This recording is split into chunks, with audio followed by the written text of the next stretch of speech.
Bike चलाना तो मैं काफ़ी पहले सीखी थी, मेरी शादी भी नहीं हुई थी उस टाइम। बाइक और साइकिल चलाना ये सारे शौक़ थे मेरे, शौकिया तौर पे सीखी हूँ। लेकिन ये नहीं पता था कि आगे चल के मेरे इस तरह से ये काम आएंगे मेरे शौक़ ना। जब मैं फ़र्स्ट टाइम ऑर्डर लेके निकली थी तो पहले तो मुझे बहुत शर्म आ रही थी, सारे मेरी तरफ देख रहे थे कि एक लड़की जा रही है, जो भी देखता था ऐसे हैरत से देख रहा था मुझे, तो मुझे खुद को भी शर्म आ रही थी, अजीब सा महसूस हो रहा था। फिर मैंने दिल में सोचा कि मैं क्यों लोगों की तरफ देखूं जो मुझे देख रहे हैं इस तरह। मैंने तवज्जो नहीं दी क्योंकि मुझे मेरा घर संभालना था, बच्चे संभालने थे। तो अगर मैं उनकी नज़रों को उनको देखती तो शायद आज इस मकाम पर ना होती मैं। मेरा नाम महक है, मैं सदर लैंड्स एरिया में रहती हूँ। किराए का घर है। मेरी फैमिली में मेरे 4 बच्चे हैं, शोहर मेरे नहीं हैं। 2 मेरे बच्चे जो हैं वो मेरी अम्मी के पास होते हैं और 2 मेरे पास होते हैं। मेरे शोहर के हालात सही नहीं थे, माली लिहाज से वो गरीब थे ना, उनको मैं सपोर्ट करने के लिए काम करती रही हूँ मैं। घर का गुजारा भी बहुत मुश्किल होता था, उधार उठाते थे, सब्ज़ी वालों से, किराना स्टोर वालों से उधार होते थे। कुछ मामलात ऐसे बने कि जैसे फैमिली प्रॉब्लम होती हैं, हर बंदे के साथ होती हैं, जैसे मेरे साथ भी हुई, तो मामलात ऐसे बने कि शोहर से अलग रहना पड़ा।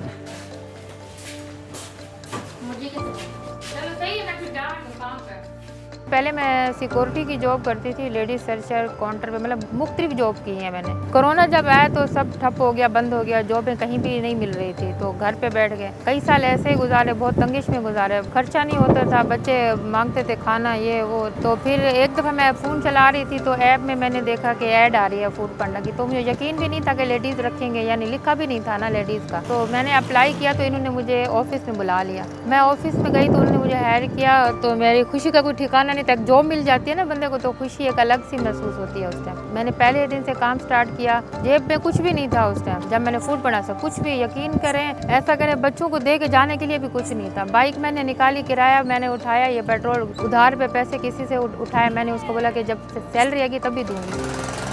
आपको पता है मैं सिंगल मदर हूँ, तो मेरी तो सुबह 6 बजे होती है, शाम के 6 बजे सुबह होती है मेरी। मैं उस टाइम उठती हूँ, छोटी बच्ची को घर पे उनका खाना दे के, बाहर से ताला लगा के, ये मेरे साथ होता है छोटा, इसको मैं साथ ले आती हूँ काम पे। तो ये मेरी एक ढाल भी ऐसे समझे कि मेरा एक सहारा है ये मेरा बेटा ना। तो ये जाता है ऑर्डर दे के भी आता है, कभी कभार लेके भी आता है, जहाँ मैं नहीं जा सकती, रश होता है, मर्द होते हैं ना, तो मैं अपने बेटे को बोलती हूँ बच्चे आप जाओ, ये ऑर्डर लेके आओ या दे के आओ, ये फिर दे के भी आता है, लेके भी आता है। मैं माँ हूँ, मैं क्या बताऊँ, मैं बड़ी परेशान होती हूँ उसके लिए। जब मैं काम पे आती हूँ मैं बहुत परेशान भी होती हूँ, मेरा दिल करता है मैं उसको भी साथ ले आऊँ, लेकिन हम नहीं बैठ सकते ना 3 बंदे एक बाइक पे। उसको फिर मैं फ़ोन करके पूछती रहती हूँ बच्ची से हाल वाल के, आप ठीक हैं, खाना खाया है नहीं। फिर वो मुझे बोलती है अम्मी आप कब आओगे, बड़ी परेशान होती है वो भी मेरे बगैर, आप कब घर आएंगी। फिर मैं कभी कभार गुस्से में, जैसे काम ज़्यादा होता है ना, फिर डांट देती हूँ, आप काम नहीं करने देंगी, मैं घर पर आके बैठ जाऊँ, फिर हमें कौन खिलाएगा, कहाँ से मैं ला के खिलाऊँगी। फिर वो बेचारी चुप कर जाती है। शुरू में तो मुझे बाइक का ज़्यादा, मतलब इसका कोई ख़राबी आती थी, पता नहीं लगता था मुझे क्या ख़राबी है, तो परेशान हो जाती थी। लेकिन फिर उस वक्त के साथ जैसे गुजरता गया तो खुद ही मैंने चीज़ें ठीक करना सीख ली। अच्छे लोग तो ज़्यादा मिले हैं, बुरे लोग बहुत कम मिले हैं। अच्छे लोग, इतने ज़्यादा अच्छे लोग मिले, मैं क्या बताऊँ, मेरा दिल बहुत खुश हो जाता है, उनके लिए दिल से दुआ निकलती है। अक्सर लोग ऐसे भी मिले हैं कि हालांकि मैं करीब ही खड़ी होती हूँ कि मैं जाऊँ, मैं चाहती हूँ मैं खुद दे के आऊँ, लेकिन वो बोलते हैं सिस्टर आप रुके, हम खुद आएंगे, आप वहाँ रुके, हम खुद ऑर्डर लेने आते हैं, भले वो कितनी भी मंजिल पर बैठे हुए हों। ऑर्डर ले आएंगे सर, कहाँ पर डिलीवर करना है? जी सर, मैं लोकेशन पे ही खड़ी हूँ। मुश्किल वक्त एक मैं आपको बताऊँ, मेरे ऊपर एक मुश्किल वक्त आया था। एक कस्टमर को मैं ऑर्डर देने के लिए गई तो उसने मेरे साथ इतनी बदतमीज़ी की, मुझे गालियाँ भी निकाली, उस सैयद ने इतनी गालियाँ निकाली जिसकी कोई हद नहीं है। मैं रोड पे खड़े होकर रो रही थी, आने जाने वाले भी देख रहे थे कि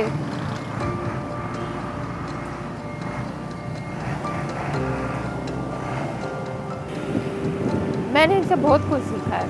मैंने सीखा है कि कोई किसी का भी नहीं है, खुद करो, खुद अपने बच्चों के भी हम लोग खुद, हमारे बच्चों को भी कोई नहीं देता, ना कोई करता है इनके लिए। अगर हम घर पे बैठे, हमारे पास कुछ नहीं है, तो कोई भी नहीं पूछेगा हमसे आपने खाना खाया है कि नहीं खाया। जिस दिन लोग देखेंगे ना कि घर में अच्छा खाना आया है ना, तो उस दिन लोग ज़रूर पूछेंगे कि ये आया कहाँ से है।